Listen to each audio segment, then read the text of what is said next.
Calembour du jour bonjour, qu'est-ce qui est jaune et qui est culte? Bah c'est Brice de Nice une fois. Et oui mes amis, je vous parle aujourd'hui d'un film que j'ai enfin découvert après pas mal d'années. Alors non pas le Brice de Nice le premier que j'ai bien sûr vu à l'époque, tu sais, mais surtout le Brice 3, parce que oui, au lieu d'appeler la suite de Brice de Nice, Brice 2, ils l'ont appelé Brice 3. Nom d'une baraque à frites, c'est très drôle. Parce qu'ils ont dit que le 2, ils l'avaient déjà cassé. Non, par le trident de Poséidon, c'est très drôle. Alors, avant de vous dire ce que j'ai pensé de Brice 3 une fois, je dois vous dire que, à l'époque, il y a bien une vingtaine d'années maintenant, le temps passe vite, nom d'une baraque à frites. J'avais bien sûr vu le Brice de Nice. J'avais vu le film dans le cinéma, le grand écran, par la petite lucarne, nom d'une baraque à frites, par la grâce d'Athéna. Je me rappelle avoir même acheté, à l'époque, j'avais le DVD, que j'avais vu bon nombre de fois par le tonnerre de Zeus. Et c'était un film que j'adorais beaucoup, que j'aimais beaucoup, que je trouvais très drôle. De bons souvenirs. Et pour la petite histoire, nom d'une baraque à frites. À l'époque, comme je n'avais pas la télévision, les DVD, je les regardais beaucoup en boucle. Alors le DVD de Brice de Nice faisait partie de ces films que j'ai vu beaucoup de fois, par le trident de Poséidon, par la bonté d'Apollon. Eh bien, j'ose dire que, à l'époque, quand j'étais d'un petit volume, j'étais fan de Jean Dujardin, qui est l'acteur principal de Brice 3, que j'avais aussi les sketchs de Nous c'est nous, qu'il est la bande d'humoristes, nom d'une baraque à frites, c'était très drôle. La bande d'humoristes dont faisait partie Jean Dujardin. Alors tout ça pour vous dire que j'avais regardé le Brice de Nice à l'époque, que j'attendais, je me demandais, en voyant qu'il y avait eu une suite de ce film, une fois, je me demandais, mais est-ce que cela va être complètement nul? Pas tout à tix. Souvent, quand il y a des suites des années plus tard d'un film culte, c'est souvent très lourd, très nul. Alors que cette fois-ci, le Brice 3, eh bien, je dois vous dire, une fois, que j'ai été agréablement surpris. Oui, eh bien, pourquoi j'ai été surpris? Je vais vous le dire, non d'un beau volume. J'ai tout simplement adoré ce film, le Brice 3, qui était une petite comédie, qui se regarde sans prétention aucune. Non d'une baraque à frites, une fois l'humour. Et l'humour est assez drôle une fois. Il est rempli de calembours du jour bonjour. Pourquoi? Parce que tout le personnage de Brice est un personnage qui fait beaucoup le cassage, qui fait beaucoup les vannes pour ridiculiser les autres. Alors forcément, c'est un humour qui n'est pas vraiment politiquement correct, une fois. C'est un humour qui n'est pas moderne, qui n'est pas soft, qui n'est pas fade, une fois. Eh bien, c'est un humour qui me plaît beaucoup. C'est un humour c'est vrai qu'il est de plus en plus rare dans les années 2020, une fois. Et c'est fort dommage, par le tonnerre de Zeus, car c'est un humour qui me surprend, qui me fait rire.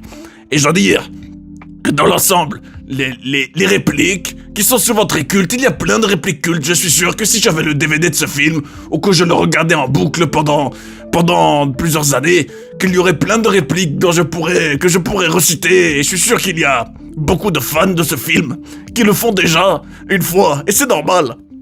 D'ailleurs, je dois dire que le fait, par exemple, d'avoir l'insulte de faible, traiter quelqu'un de faible, c'est quelque chose qui... J'étais vraiment fan en regardant le film une fois, parce que je me disais, c'est le genre de blagues qui ne se font plus actuellement une fois. Eh bien, parce que traiter quelqu'un de faible, tout de suite nous aurons toutes les associations en tout genre et le tribunal de Twitter, nom d'une baraque à frites sur le dos.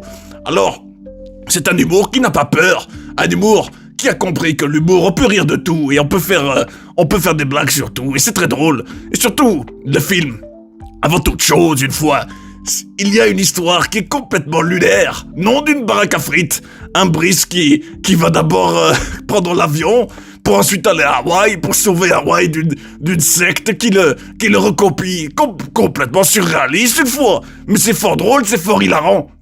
Et surtout, il y a une sorte de twist final qui rend tout ça encore plus absurde et encore plus lunaire. Alors je veux dire que l'histoire m'a fait rire une fois. Les musiques me plaisent toujours, je me rappelle par le trident de Poséidon que les musiques, c'était un des points forts aussi du premier, avec beaucoup de morceaux certains qu'on réentend, que c'est un plaisir à réentendre une fois. Je dois dire que le générique de fin que j'ai regardé jusqu'au bout et je vous le recommande si vous ne l'avez pas fait une fois. Il est plein de petites subtilités, eh bien, c'était très drôle, des petites blagues, des private jokes comme on dit une fois. Et surtout, je dois dire que il y a bien sûr l'humour qui est très très drôle, qui m'a beaucoup fait rire. Et c'est rare une fois. Par la grâce d'Athéna, non d'une baraque à frites par tout Atix.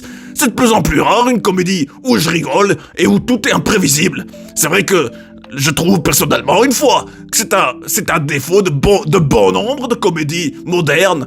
Tout est assez prévisible, les gags, les blagues sont assez répétitives, se ressemblent. Alors que cette fois-ci, l'humour de Brice c'est un humour bien particulier une fois. Et puis au-delà de ça, au-delà de l'histoire de l'humour, je veux dire que il y a comme des leçons de vie une fois sur l'amitié, sur l'humain, des leçons de vie qui sont simples mais humaines par tout Atix. Et je trouve que dans l'époque actuelle, c'est bien de propager un message humain une fois. Alors rien que pour cela, j'applaudis. J'ai aussi salué le talent de Jean Dujardin, qui est un excellent acteur, aussi bien capable de jouer le débile complet une fois qu'un personnage touchant et charismatique. C'est vraiment un talent très rare d'être aussi bon dans plein de registres différents par tout Atix.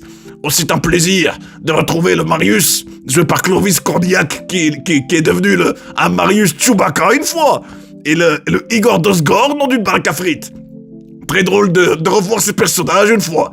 Alors pour toutes ces raisons, je dis que c'est une comédie très réussie, qui passait assez vite, parce qu'à la fin je me disais, mais c'est déjà terminé une fois. Eh bien oui, ça faisait déjà 1h30, non d'une baraque à frites. Alors pour toutes ces raisons, je mets la note de 4 biscottes sur 5, car la mission est accomplie pour ce film. Il fait rire, il divertit, et il surprend une fois. Alors sur ce, je vous le recommande par la beauté d'Apollon, et je retourne voir Inland Empire, où je comprends rien une fois.